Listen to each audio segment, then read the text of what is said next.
कि ये भूपेंद्र हुड्डा नहीं है, ये बीजेपी का गुड्डा है। जितनी चाबी बीजेपी भरती है उतना ही चलते हैं। इन तिलों में अब तेल नहीं बचे। कांग्रेस के पास कुछ नहीं है, ये आपस में लड़के खत्म हो जाएंगे। हमें इनकी चिंता नहीं है, हमें लोगों के मुद्दों की चिंता है। नेता के बच्चे नेता बनते जाते हैं। उधर देख लो रणबीर हुड्डा, फिर उसके बाद भूपेंद्र हुड्डा, फिर दीपेंद्र हुड्डा, और इसके बाद कोई और आ जाएगा। आज हमारे साथ हैं आम आदमी पार्टी के सीनियर वाइस प्रेसिडेंट अनुराग ढांडा, जिनसे देश और प्रदेश के ताज़ा राजनीतिक हालातों पर चर्चा करेंगे। ढांडा साहब, सबसे पहले तो आप पत्रकारिता से नेता बन गए। पत्रकार का काम होता है नेताओं की, संगठन की, पार्टी की नीतियों को जनता तक पहुंचाना, विश्लेषण करना। आप सीधे नेता बन गए। देखिए, दो महत्वपूर्ण चीजें हैं। पत्रकार का काम भी होता है जनता के मुद्दों पे सवाल करना, और जो नेता है उनका काम भी होता है जनता के मुद्दों को सुलझाना। यानी ये सामाजिक जीवन है दोनों ही, और दोनों में जो लक्ष्य होता है वो जनता की भलाई करना होता है। तो मैंने सिर्फ जो पहले मैं जनता की भलाई करता था वो पत्रकार बन के कर रहा था, मैंने सिर्फ वो रोल चेंज किया है। मैं नेता के रूप में भी लोगों की भलाई करने के लिए राजनीति में आया हूं। तो आम आदमी पार्टी को क्यों चुना, आप दूसरी नेशनल पार्टियां भी? क्योंकि आप खुद बताओ मुझे कि अगर आम लोगों का भला करने के लिए हम आए हैं तो आम लोगों का भला कैसे होगा? आम लोगों का भला तो तभी होगा जब बिजली फ्री होगी, जब पानी फ्री होगा, जब स्कूल अस्पताल अच्छे होंगे, तभी आम लोगों का भला होगा। युवाओं को नौकरी मिलेगी, तभी आम लोगों का भला होगा। क्या पूरे देश में कांग्रेस कर रही है? कहीं पे भी है? नहीं कर रही। क्या पूरे देश में बीजेपी कर पा रही है? कहीं पे ये नहीं कर पा रही। एक ही पार्टी है आज के दिन में जो आम आदमी की राजनीति करती है। इसलिए आम आदमी पार्टी में शामिल होना मेरे लिए कोई मुश्किल फैसला नहीं था। मुझे आराम से ये बात समझ में आई कि अगर लोगों के बीच में रहना है, लोगों की राजनीति करनी है, तो आम आदमी पार्टी में कर सकते हैं। तो क्या लगता है कि आप हरियाणा में हैं, हरियाणा से राजनीति कर रहे हैं, हरियाणा में आम आदमी पार्टी का वजूद नहीं, कहीं पछतावा तो नहीं होगा बाद में? हरियाणा में आम आदमी पार्टी आज के दिन में मुख्य विपक्षी दल है। मैं ऐसा किस लिए कह रहा हूं? मैं ऐसा इसलिए कह रहा हूं कि 31 विधायकों वाली कांग्रेस पार्टी, एक मुद्दा बता दीजिए जनता से जुड़ा हुआ जिसके ऊपर मजबूती से उन्होंने आवाज बुलंद की हो, भारतीय जनता पार्टी को घुटनों पे लाए हो, उनकी सरकार से मनवाई हो कोई बात, एक बात बता दीजिए।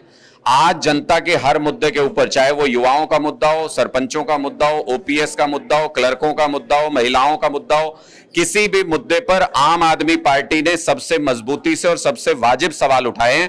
ऐसी स्थिति हमने ला दी कि मुख्यमंत्री को भी कोई भी व्यक्ति उनसे सवाल कर ले, उनको नजर आता है कि ये आम आदमी पार्टी वाला है। अपनी सभाओं में भरे मंच से मुख्यमंत्री ये बोलने लग गए, ये आम आदमी पार्टी का कार्यकर्ता है, इसको उठाओ, पहले पीटो फिर बाहर निकालो। इतनी घृणा करने लग जाए अगर सत्ता में बैठा हुआ कोई व्यक्ति, तो इसका मतलब जनता के सही मुद्दे और सही सवाल आम आदमी पार्टी उठा रही है। इसलिए हमको ये उम्मीद है। और जब जिला परिषद के चुनाव हुए तो सिंबल पे जीतने वाली दूसरी सबसे बड़ी पार्टी आम आदमी पार्टी थी।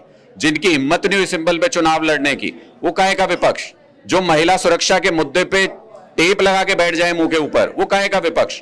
जो युवाओं के मुद्दे पे सड़क पे उतर नहीं सकता, वो किस बात का विपक्ष? हुड्डा साहब की तो पता नहीं कितनी फाइलें दबी हुई हैं बीजेपी के पास। मैं कई बार बोलता हूं कि ये भूपेंद्र हुड्डा नहीं है, ये बीजेपी का गुड्डा है।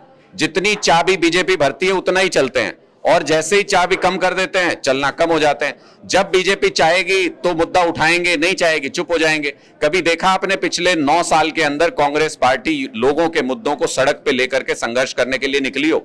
फॉर्मेलिटी के लिए जाते हैं कहीं कहीं। कांग्रेस दावा करती है कि वही विपक्ष है, वही आवाज को उठाता है। जो उनके रैलियां होती हैं, भीड़ उनमें आ रही है, और जितने भी जो नेता हैं, पूर्व विधायक हैं, सांसद हैं, जब भी ज्वाइनिंग करते हैं उनकी प्राथमिकता कांग्रेस ही होती है। एक समय होता था कि आम आदमी पार्टी में जो नेताओं का रुझान था, लेकिन आज सिर्फ और सिर्फ कांग्रेस की तरफ है। देखिए, 2014 में भी कांग्रेस यही दावा कर रही थी कि हम जीत जाएंगे, नहीं जीती। 2019 में भी यही दावा कर रही थी कि हम जीत जाएंगे, नहीं जीती। इन तिलों में अब तेल नहीं बचे।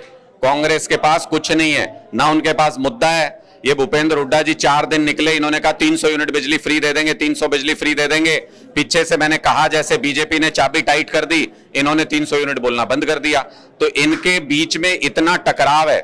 आपके यहीं से सीनियर लीडर आती है कांग्रेस की, फूटी आंख नहीं सुहाते। हुड्डा साहब के सामने उनके साथ एक प्रेस कॉन्फ्रेंस में साथ बैठे नहीं दिखा सकते आप उनको, उनके साथ मीटिंग में उनके साथ की कुर्सी पे नहीं बैठ सकते। ये आपस में लड़के खत्म हो जाएंगे। हमें इनकी चिंता नहीं है, हमें लोगों के मुद्दों की चिंता है। हुड्डा जो है, आप कह रहे हैं कि उनमें जो है आप दम नहीं, लेकिन एसआर के जो है शैलजा है, रणदीप है, किरण है, उनका भी एक गुट है। क्या मानते हैं उसमें दम है? मैं कह तो रहा हूं, ये तो आपस में लड़के खत्म हो जाएंगे। इन्होंने अपने अंदर ही देखिए गुट पैदा कर लिए हैं, और आपस में एक दूसरे को काटते रहते हैं। वो लड़ेगा तो उसको ये हरवा देंगे, ये लड़ेंगे तो उनको वो हरवा देंगे, यही चलता रहेगा इनके अंदर। अब जनता को भी ये नजर आने लगा है कि इससे हमारा क्या फायदा है। ये लोग नेता बन रहे हैं, नेता के बच्चे नेता बनते जाते हैं।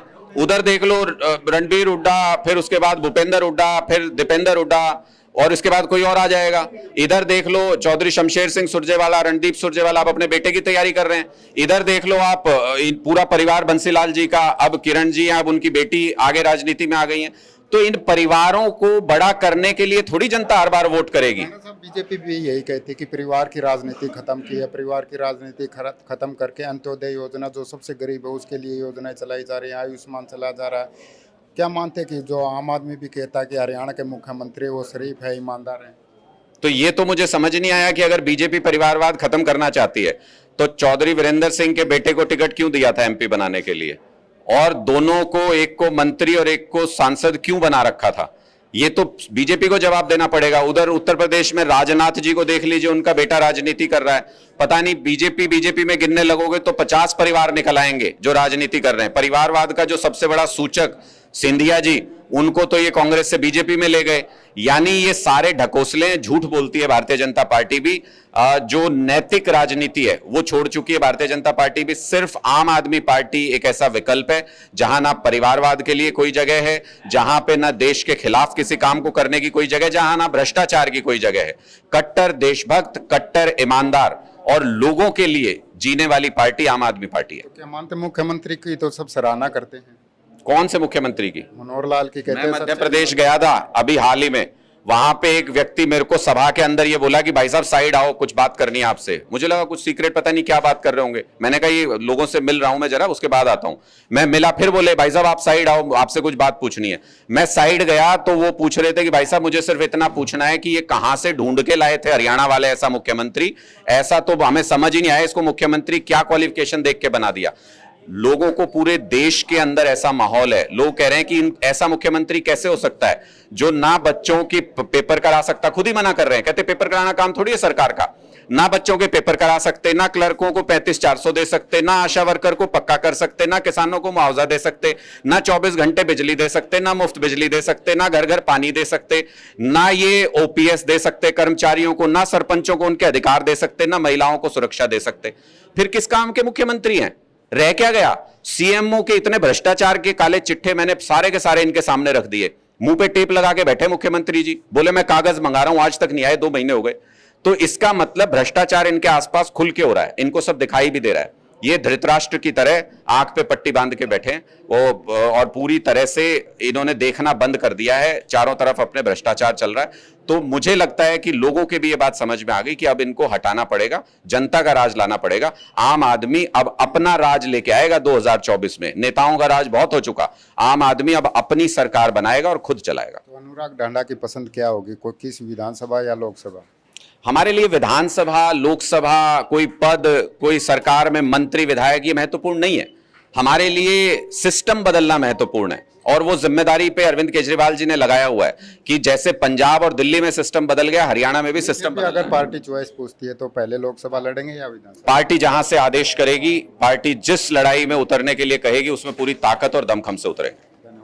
ये थे अनुराग ढांडा, जिन्होंने देश और प्रदेश की राजनीति पर, खासकर बीजेपी पर कटाक्ष किया, और इसके साथ ही उन्होंने कांग्रेस को भी लपेटे में लिया और कहा कि हरियाणा में एकमात्र विकल्प जो है वो आम आदमी पार्टी है, और इसके बगैर जो है वो प्रदेश का भला कोई पार्टी नहीं कर सकती। अब ऐसे में देखना होगा कि ढांडा के इन दावों में कितना दम है, और दूसरी पार्टियां जो है इन वादों और दावों को इन पर कितना और किस प्रकार से पलटवार करते हैं, ये देखने वाली बात होगी। लेकिन इतना जरूर है कि अनुराग ढांडा हो या आम आदमी पार्टी हो, इस बार सरकार बनाने के लिए पूरी तरह से आश्वस्त हैं। हरियाणा तक के लिए कैमरा पर्सन अमन कुमार के साथ जगबीर घनघस।